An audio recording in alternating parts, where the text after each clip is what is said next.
하나님의 말씀 히브리서 11장 4절 한 절 말씀 같이 읽겠습니다.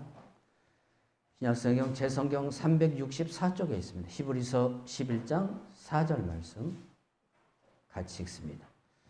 믿음으로 아벨은 가인보다 더 나은 제사를 하나님께 드림으로 의로운 자라 하시는 증거를 얻었으니 하나님이 그 예물에 대하여 증언하심이라.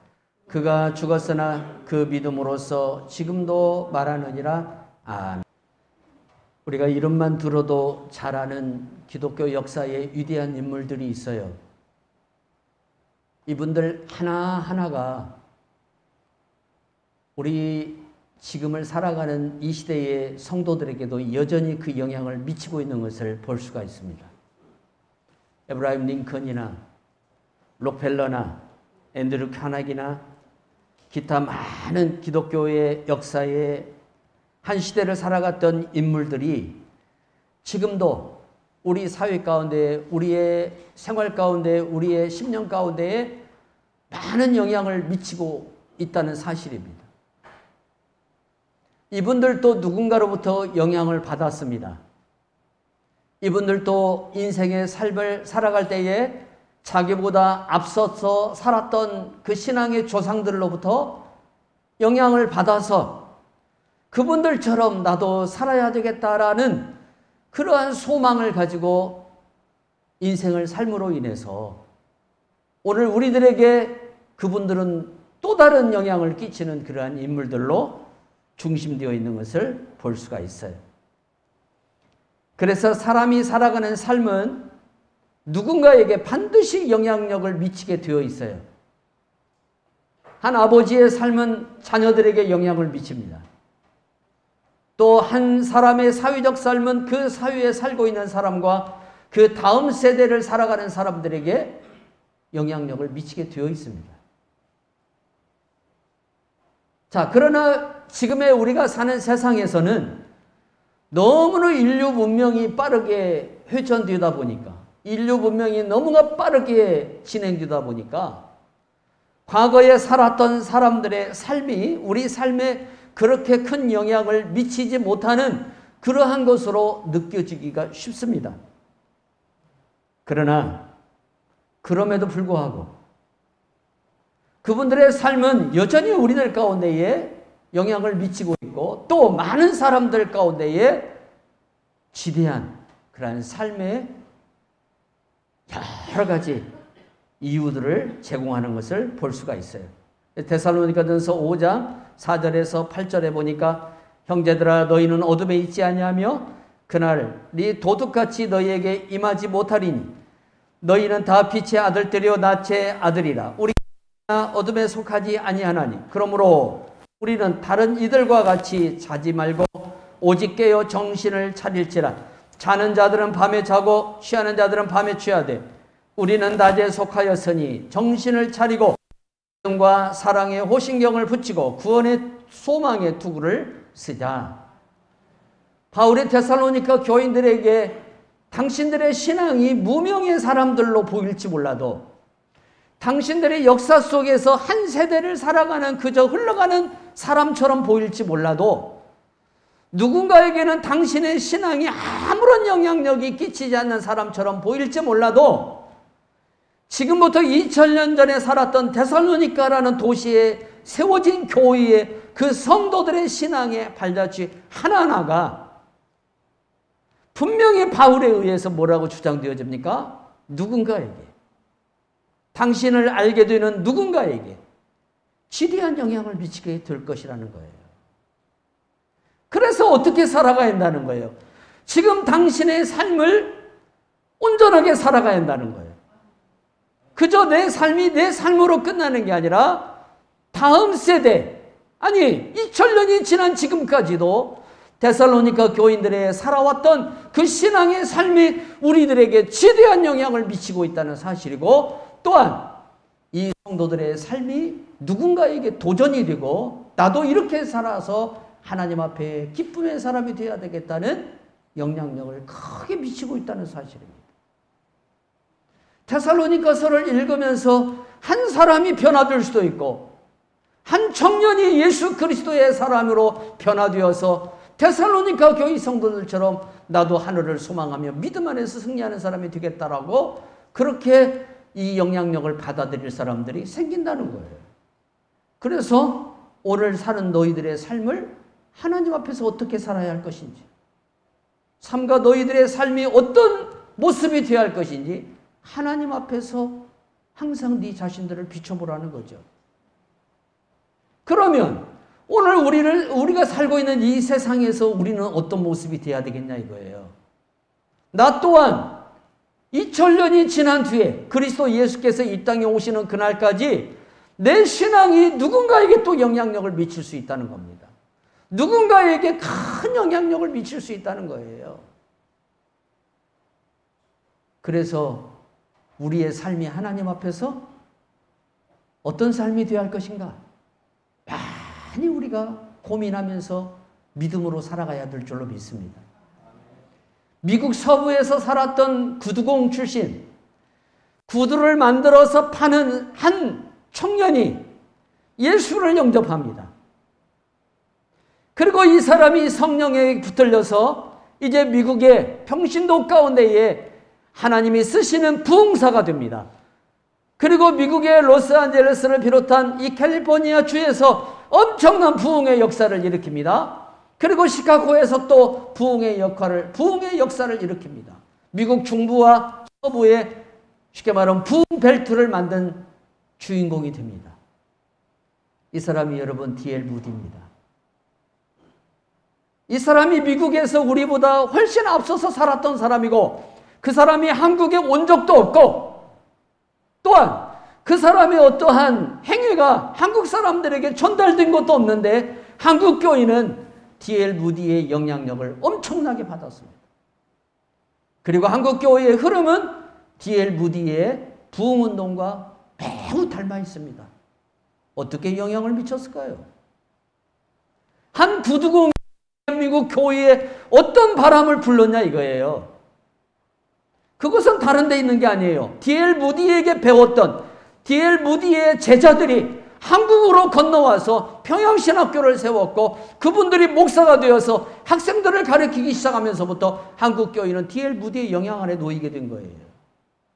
그래서 한국교회를 알려면 D.L. 무디를 알아야 돼요. 왜? D.L. 무디의 부흥운동과 한국교회가 너무 닮아있다는 게 닮아있어요. 무디를 닮았다는 겁니다. 그래서 누군가에게 영향을 미친다는 것은 이렇게 우리가 알지 못하는 상황 가운데서도 나타난다는 사실입니다. 호주의 한 거리에서 평생 복음을 전한 한 전도자가 있었습니다. 이분은 만나는 사람들에게 예수를 믿으십시오. 계속해서 복음을 전했습니다. 그러나 이 사람의 복음을 듣고 단 한 사람도 예수 믿겠다고 고백한 사람이 없었습니다. 그래서 이분은 실망했습니다. 수년간 길거리에 서서 예수 그리스도의 복음을 전했지만 누구도 자신이 전하는 복음을 영접하지 않았습니다. 그런데 어느 날 미국에서 희한한 일이 벌어집니다. 어떤 한 사람이 간증하기를 내가 호주에 갔는데 호주의 어느 거리에서 한 남자가 나에게 예수를 믿으라고 복음을 전했는데 내가 미국으로 돌아온 뒤에 그 사람의 말이 자꾸 내 기억에서 생각이 나서 내가 교회를 가게 되었고 오늘 이렇게 하나님을 만났고 믿음으로 내가 살아가는 성도가 되었습니다. 이 고백을 하는 겁니다. 그런데 그 사람이 한두 명이 아닌 거예요. 많은 사람들이 그분의 복음을 들고 각자 자기의 나라에 가서 예수를 믿게 되고 예수를 믿는 신앙생활을 잘하는 사람들이 된 거예요. 나중에야 이것이 드러나요. 나중에야 이것이 간증되어요. 내가 하는 일이 누군가에게 전달되는 것 같지 않게 보일지라도 내가 하는 것이 내가 사는 삶이 누군가에게 무명의 삶으로 보일지 몰라도 하나님은 내 삶을 분명히 누군가가 담게 하고 그 영향을 받게 하고 또한 배우게 하신다는 겁니다. 그래서 내가 오늘 어떻게 살아가야 할 것인가가 매우 중요하다는 사실입니다. 내 삶을 주님이 쓰시기 때문에 그렇습니다. 내 삶을 누군가가 배우게 만들기 때문에 그렇습니다. 내가 잘못 살아가면 잘못 살아가는 삶을 배우게 만듭니다.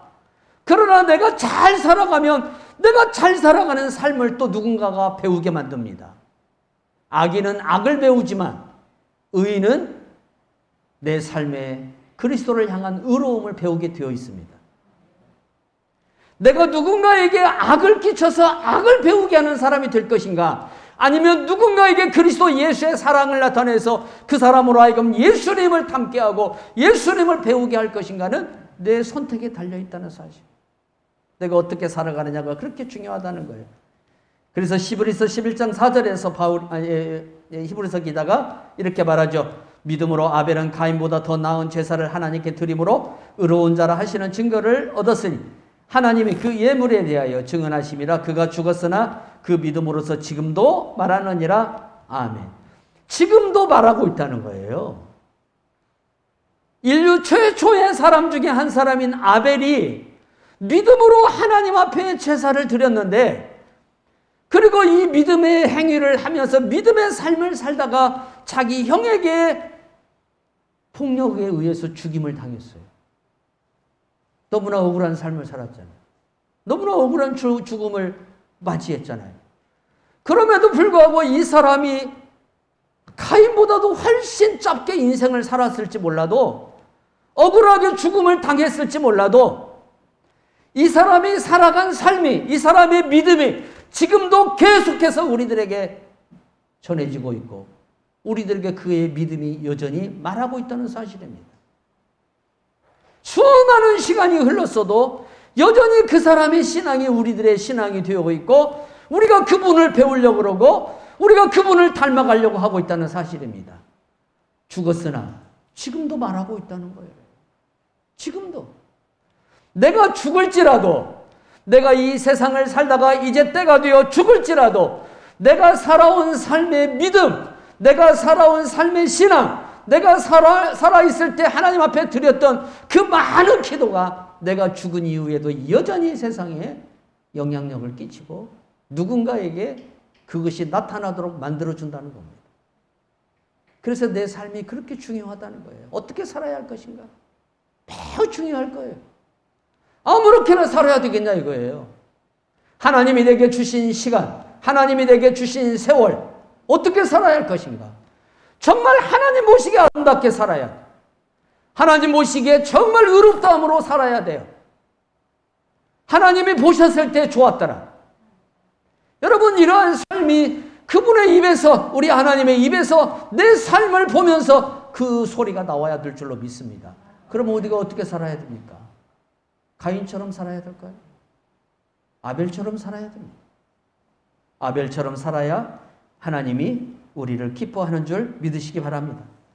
사람이 죽으면 끝난다는 이 논리가 세상을 지배하는 논리입니다. 그래서 살아있을 때 잘 먹고 잘 살자는 것이죠. 그래서 노세 젊어서 놀아. 열심히 젊어서 놀자 이거예요. 그리고 살아있을 때 우리가 부지런히 먹고 부지런히 놀고 그러고 살자는 것이죠. 죽으면 끝난다는 거예요.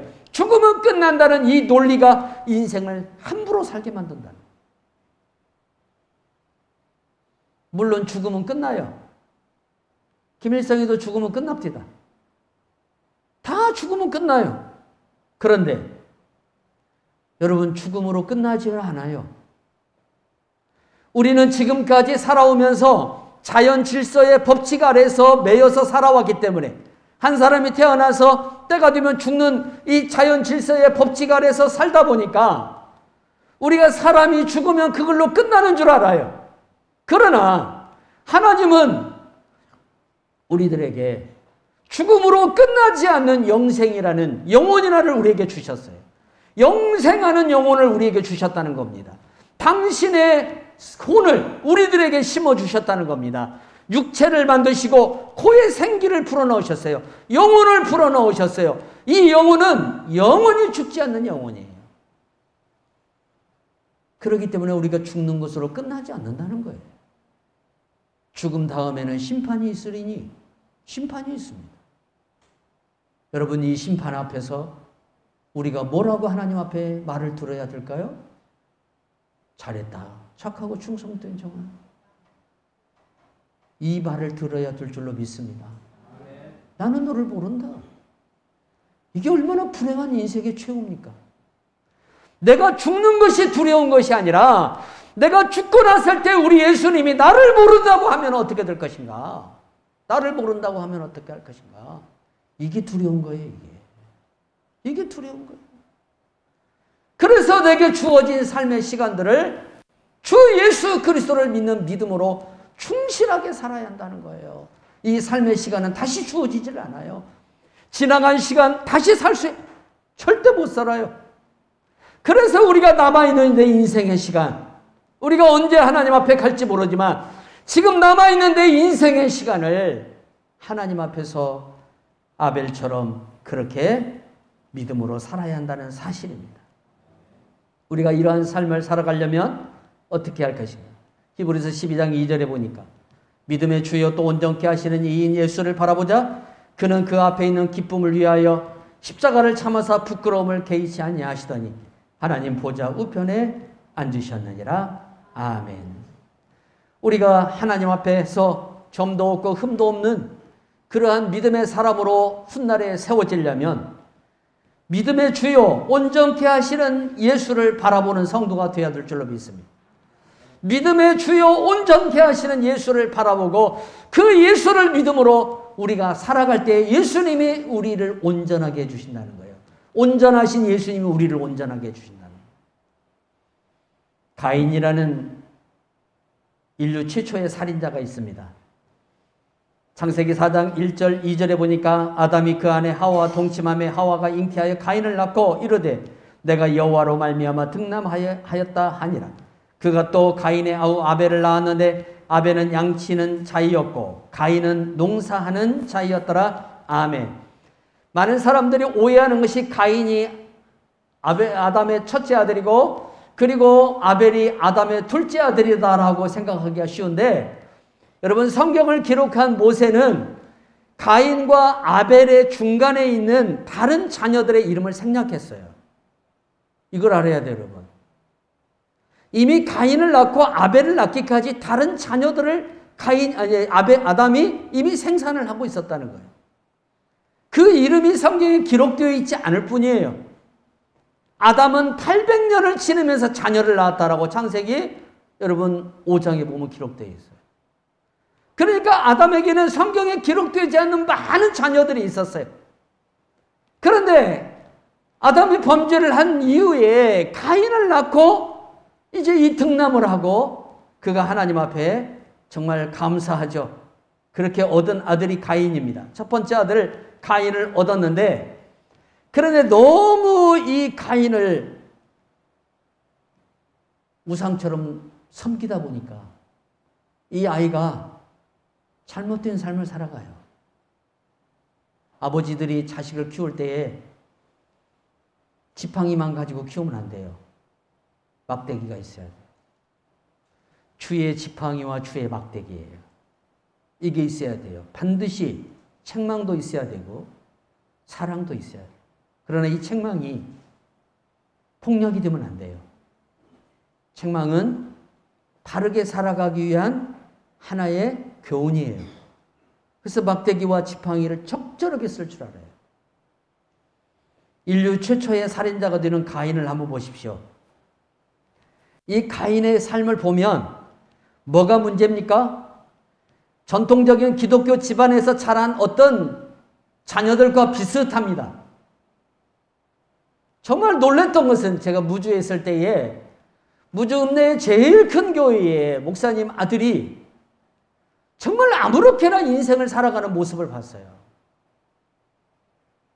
목회자라는 아버지를 두고 있는 그 자녀가 왜 저렇게 인생을 살아갈까? 그런데 나중에 이 자녀가 결국 사건을 저질러요. 사건을 저질러서 사람들이 죽는 사고가 벌어집니다. 술을 마음껏 먹고 운전을 하다가 결국 같이 차에 타고 있는 사람들이 죽음을 맞이합니다. 이 사건으로 인해서 결국 아버지는 그 교회를 떠나야만 되었습니다. 이러한 모습을 보면서 우리가 무슨 생각을 할 수 있을까요? 엘리에게 여러분 홈리와 비느하스라는 아들이 있었다는 거예요. 우리가 정말 장담할 수 없는 것은 내 자녀들이 하나님의 은혜와 하나님의 말씀으로 성장하는 것 자체가 나에게 주신 하나님의 은혜예요. 자식은 내 마음대로 할 수 없다는 겁니다. 아담에게 있어서 가장 아킬레스건이 뭐예요? 가인이에요. 아버지가 어렸을 때부터 제사를 드리는 그 프로그램 속에서 이 아이가 자랐겠죠. 많은 사랑을 받았겠죠.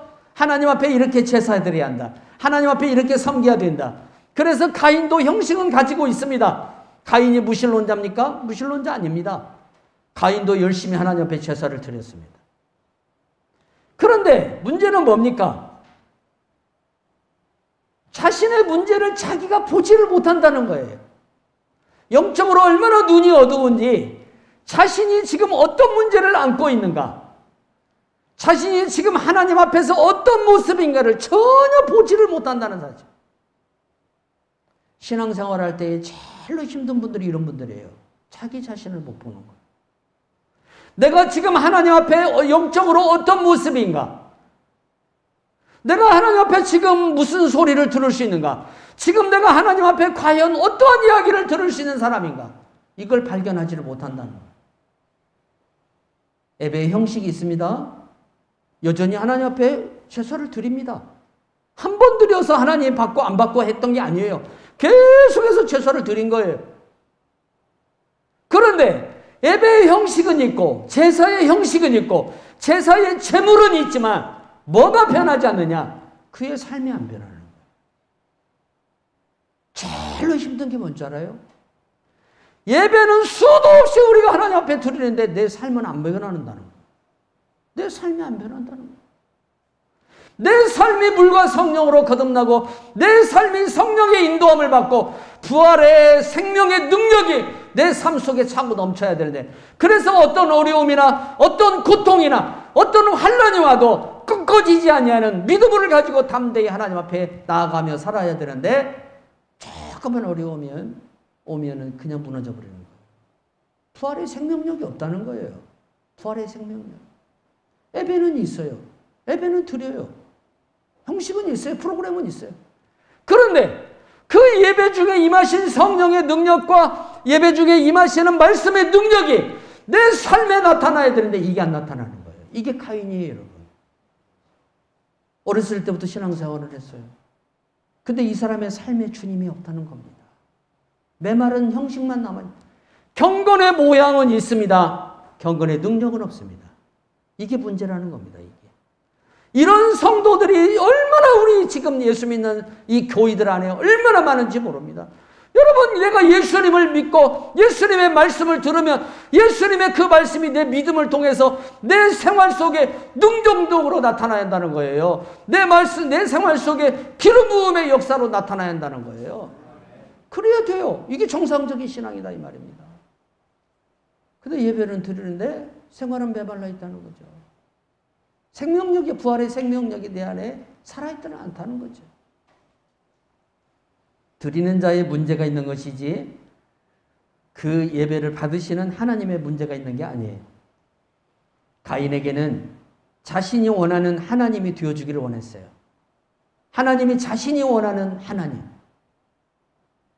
다른 하나님이 아니에요. 하나님이 원하는 삶을 살아가는 사람이 아니라 내가 원하는 하나님만 되어달라는 거예요. 이게 가인의 문제점이에요. 두 번째는 하나님은 받는 것만 좋아하신다는 생각, 이 생각을 버려야 됩니다. 여러분, 하나님에게 뭐가 부족합니까? 하나님에게 모자람이 뭐가 있습니까? 하나님은 받는 것만 좋아한다? 이게 가인의 잘못된 생각이죠. 빌보서 4장 19절에 나의 하나님이 그리스도 예수 안에서 영광 가운데 그 풍성한 대로 너희 모든 쓸 것을 채우시리라. 시편 34편 9절에서 10절 보니까 너희 성도들아 여호와를 경외하라. 그를 경외하는 자에게는 부족함이 없도다. 젊은 사자는 궁핍하여 줄일지라도 여호와를 찾는 자는 모든 좋은 것에 부족함이 없으리로다. 아멘. 여호와를 경외하는 자에게는 부족함이 없을 것이다 그랬어요. 가인에게 이 부족한, 가인에게 채워지지 않는 이것이 무엇 때문에 그래요? 자신에게 문제가 있다는 거예요. 자신에게. 가인은 회개가 없는 예배를 드렸습니다. 회개가 없습니다. 내가 하나님 앞에서 부족하게 살아온 것들에 대한 내 회개가 있어야 되고, 내가 오늘 또 주의 말씀을 온전히 믿음 가운데 순종하지 못한 나의 연약함을 도와달라는 간구함이 있어야 되는데, 그냥 이렇게 하면 당연히 하나님 받으시고 나는 그렇게만 하면 된다, 이 형식만 갖추면 하나님은 나의 하나님이 된다라는 이 잘못된 생각을 가지고 있었다는 거예요. 이게 가인의 모습이에요. 하나님이 예배를 받지 않자, 하나님이 가인의 제사를 받지 않으니까 낯빛이 변해버립니다. 얼굴빛이 변해버립니다. 자기 자신을 돌아보면서 통회하고 회개하는 것이 아니라 무의로운 하나님이 다 있어. 하나님이 나에게 이렇게 하는 것은 저놈 때문이야. 누구예요? 동생 때문이라는 거예요. 동생을 지나치게 하나님이 사랑하다 보니까 자기에 관심이 없다는 거예요. 자기는 미워한다는 거예요. 하나님에 대한 잘못된 오해를 가지기 시작하니까 어떤 짓을 합니까? 살인을 합니다. 그래서 어느 날 동생을 죽입니다. 그리고 하나님 앞을 떠납니다. 가인은 전형적인 어떤 사람이냐면 경건의 모양은 있지만 경건의 능력을 부인하는 사람입니다. 전형적인 바리새인이에요. 여러분, 그들에게는 말씀이 있었습니다. 그들에게는 사거리에서 기도를 하는 기도들이 있었습니다. 그리고 하나님의 율법을 철저히 지키는 신앙의 형식이 있었습니다. 그런데도 그들은 하나님을 만나지 못합니다. 왜 그럽니까? 주님의 음성을 듣지 않습니다. 그들에게 오신 예수님을 영접하지 않습니다. 그들에게 오신 예수님이 그들에게 필요하지 않습니다. 왜? 내가 죄인이 아니기 때문에. 나는 의롭기 때문에 예수가 필요 없는 거예요. 이게 가인에게 없는 거예요. 이게. 내가 죄인이라는 사실을 깨닫지를 못하는 거예요. 그러니까 뭐가 필요 없어요? 속죄의 은혜를 구할 필요가 없어요. 나는 옳다 이거예요. 나는 깨끗하다 이거예요. 내가 뭘 잘못했느냐? 그러니까 하나님의 은혜가 필요가 없는 거예요. 은혜라는 건 뭡니까? 죄 가운데 임하는 겁니다. 죄 가운데 임하는 거예요. 내가 죄악 가운데 있을 때 하나님의 은혜가 내게 임하셔서 내가 의롭다함을 받는 거예요. 그래서 죄가 있는 곳에 하나님의 은혜가 있는 거예요. 내 죄를 인정할 때에 하나님의 은혜가 내게 은혜가 되는 거예요. 근데 가인에게는 이게 없다는 거예요. 내가 뭘 잘못했냐 이거죠. 이러한 신앙으로 살아가니까 그에게 하나님이 역사하지 않아요. 침묵해버려요. 그래서 하나님이 가인에게 말하죠. 네 자신을 돌아보라는 거예요. 왜 내가 너희 예배를 받지 않는가? 너를 돌아보라는 거예요. 네 행위를 돌아보라는 거예요. 그렇게 살지 말라는 거죠. 결국 가인은 살인을 저지른 후에 어떻게 하죠? 주님을 떠나요. 그래서 동편으로 가요. 노 땅으로 가요. 거기에 가서 가인성을 세웁니다. 이 사람이 인류 역사에 어떤 영향을 미쳤을까요? 여러분, 가인은 우리와 아무 관계가 없는 사람이에요. 사실은 여러분 정말 수천 년 전에 인류 최초의 인물 중에 하나예요. 그런데 이 사람이 우리와 무슨 상관이 있냐 이거예요. 엄청난 상관이 있고 지금도 가인은 우리들에게 엄청난 영향력을 미치고 있어요. 어떤 영향력을 미치고 있을까요? 그는 하나님의 창조 질서로 살게 하지 않고 창조 질서를 파괴하는 삶을 가져왔어요. 인류 가운데에 하나님의 창조 질서를 파괴해버렸어요. 뭐냐면 여러분, 도시라는 것을 형성합니다. 이 성을, 가인성은 도시를 만들었다는 거예요. 결국 지금 우리가 살아가는 이 세상에서도 시골에 사는 사람보다도 도시에 사는 사람들이 죄를 더 많이 졌습니다. 결국 가인이 만든 성은 뭘 생산하는? 죄를 생산하는, 죄를 많이 생산하는, 그래서 이 하나님의 창조 질서를 파괴해버리는 이러한 영향력을 끼치기 시작합니다. 또 하나는, 둘째로 서로 돕고 세워주는 세상이 아닌 인간의 탐욕을 위한 수단과 도구로서 가정을 만들어버렸어요. 자, 가인이 낳은 아들 중에 누가 있냐면 라멕이 있습니다. 라멕. 이 라멕은 일부 다초주의자예요. 그리고 이 사람은 살인을 합니다. 살인을 하고 자기 집에 돌아와서 뭐라고 얘기했냐면 살인을 했다고 그 여자분들한테 자랑합니다. 자, 그러면서 뭘 하냐면 가정에 있는 이 여인들을 자기의 소유의 대상으로 삼아요. 존중하는 서로의 인격체로 서로가 아내가 되고 남편이 되는 게 아니라 하나의 뭐예요? 나를 위한 이용거리라는 거예요. 나를 위한 이용거리. 너는 나를 위해서 존재해야 한다. 이런 이기주의적인 가정을 만들어요. 누가? 라멕이. 이게 가인의 후손이에요. 그래서 가정을 파괴하고 그리고 또 뭐래요? 사회 질서를 파괴해버리는, 그리고 살인의 추억을 주는, 사람들에게 살인의 추억을 주는 그러한 결과를 가져옵니다. 이게 가인입니다. 가인을 통해서 이렇게 나쁜 영향력이 끼치기 시작하는데, 여러분, 이 가인의 영향력이 지금도 인류 가운데 계속해서 어떻게 됩니까? 전가되어져. 계속해서 내려옵니다. 지금도 우리가 사는 세상에서 살인을 밥 먹듯이 하는 사람들, 그걸 추억하는 사람들, 교도소에 잡혀 들어가고 뭐라고 하냐면 몇 명 더 죽이고 들어왔어야 되는데, 이렇게 말하는 거예요. 여러분, 하나의 인격체를 갖다가 자기의 이용거리로 삼는 사람들, 이게 다 여러분 인류 역사에서 누구로부터 시작되냐면 가인으로부터 시작되는 거예요. 가인으로부터. 가인이 우리하고 아무 관계가 없다고요? 그 사람이 살다간 삶이 지금도 수많은 악인들에게 그대로 복사되어지고 있다는 거예요. 수많은 사람들에게 그렇게 따라가게 만들고 있다는 겁니다. 그래서 우리가 하나님 앞에서 어떻게 살아야 할 것인가가 굉장히 중요하다는 것이죠. 이렇게 살아간 가인에 비해서 아벨은 어떤 사람입니까? 제대로 인생 다 살지도 못했습니다. 아니, 좀 잘 살아보려고 하니까, 하나님 앞에 인정받고 복도 받으려고 하니까 형이라는 사람이 와서 자기를 쳐서 죽여버렸습니다. 거기에서 자기 인생이 끝나버렸어요. 그런데 히브리서 기자는 오늘 우리들에게 뭐라고 얘기하죠? 아벨이 죽었지만 그러나 그가 더 나은 제사를 하나님께 드렸고, 그가 지금도 계속해서 우리들에게 말을 하고 있다는 거예요. 지금도 우리들에게 계속해서 그가 영향력을 끼치고 우리들의 삶의 본이 되고 배움이 되고 있다는 사실입니다. 우리가 누구를 배워야 되느냐? 아벨을 배워야 한다는 거예요. 가인을 닮을 것이 아니라 아벨을 닮아야 한다는 사실이에요. 그걸 말씀하고 있어요. 아벨의 삶을 보세요. 창세기 4장 4절에 보니까 아벨은 자기도 양의 첫 새끼와 그 기름으로 드렸더니 여호와께서 아벨과 그 제물은 받으셨으나 가인의 제물은 받지 않았다고. 가인의 예배는 받지 않았다는 거예요. 아, 하나님께서 고기를 드린 아벨의 제사는 받으시고 곡물, 식물을 드린 가인의 제사는 안 받으. 야, 그러면 하나님은 차별하시는 하나님이죠. 우리 하나님은 그런 하나님이 아니에요. 자, 아벨 이름의 뜻이 뭐예요? 허무라는 뜻이에요. 허무. 가인이 아벨을 낳아서 이름을 지면서 뭘 느꼈냐면 허무하다는 것을 느꼈어요. 자기 인생의 에덴 동산에서 쫓겨난 이후로부터 허무해지는 거예요. 죄가 자기에게 찾아온 뒤로부터 자기 인생이 허무해지는 거예요.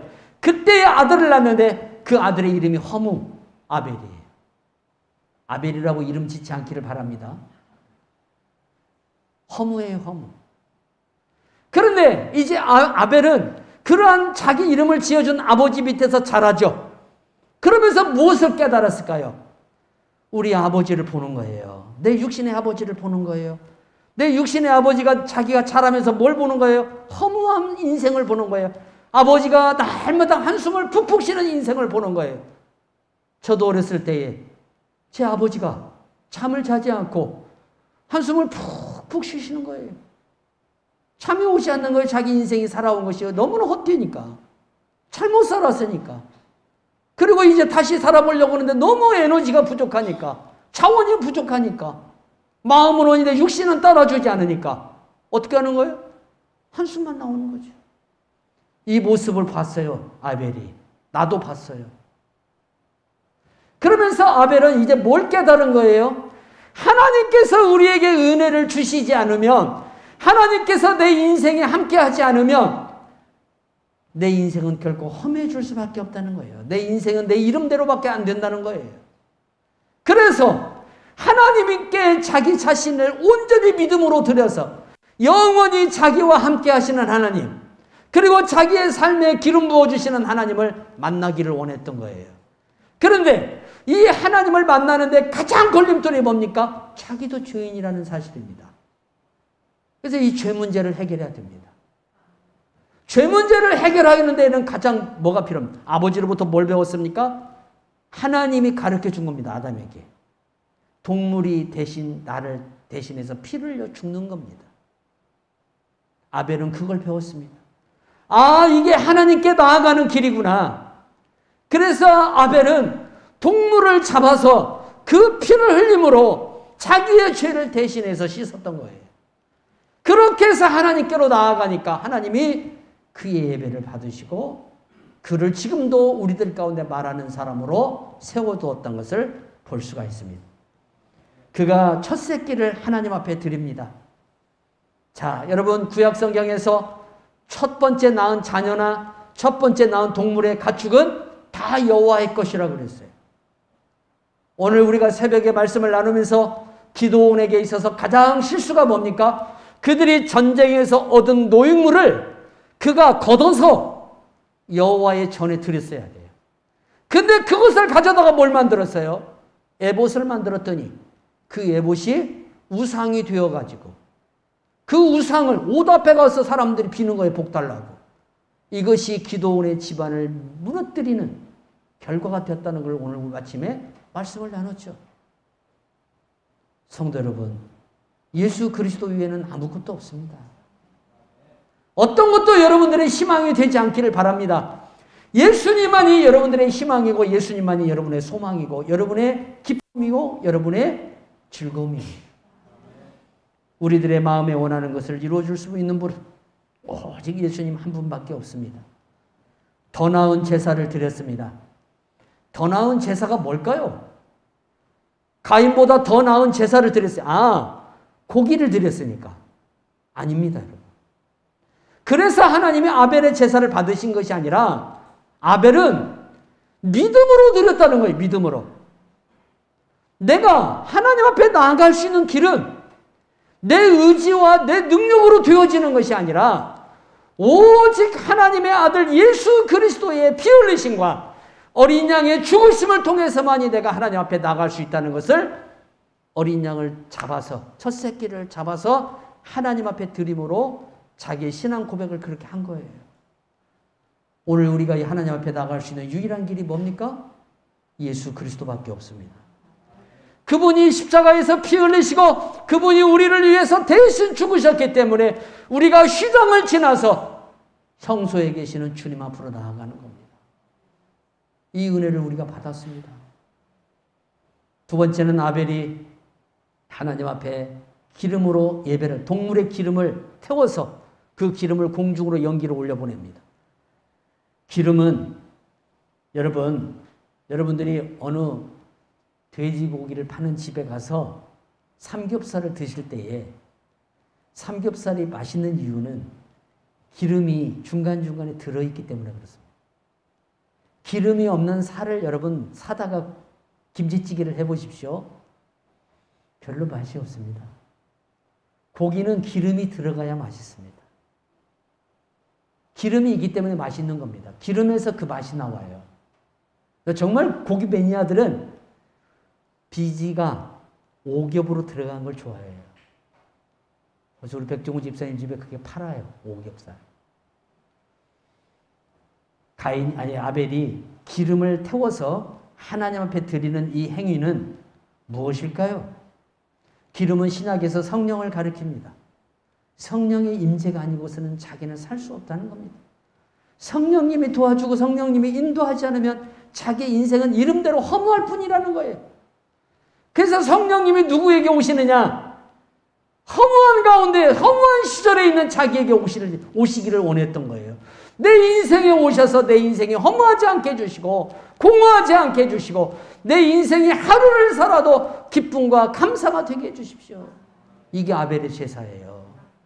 우리가 이렇게 하나님 앞에 예배를 드려야 한다는 거죠. 성령님이 오셔야 한다. 허무한 내 심령 가운데 주의 영이 오셔야 한다는 거예요. 사랑하는 성도 여러분, 지금 오늘 우리들에게 와서 아벨은 정말 좋은 믿음의 모델이 되어서 우리들을 지금도 여전히 가르쳐주고 배우게 하고 있습니다. 그러나 정말 배우지 말아야 할 한 사람도 여전히 내려옵니다. 가인입니다.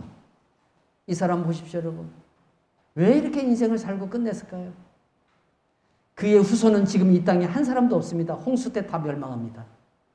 그러나 그가 저지른 살인과 그가 하나님을 대적하고 도시를 건설해서 살아갔던 그 삶은 지금도 오늘 또 인류 역사 가운데 영향력을 미쳐서 여전히 그 죄가 인류 가운데 성행하는 것을 볼 수 있어요. 내가 어떠한 삶을 살아야 할 것인가? 내 아버지가, 내 조상이 더 좋은 예배를 드리고 이 땅에서 주님과 함께 동행하며 살다가 천국 가셨다. 이 말이 여러분의 후손들 입술에서 넘치기를 바랍니다. 더 나은 예배를 드렸다. 더 좋은 제사를 아벨은 드렸다는 거예요. 이 삶이 우리 삶이 돼야 돼요. 그렇게 살아가십시오.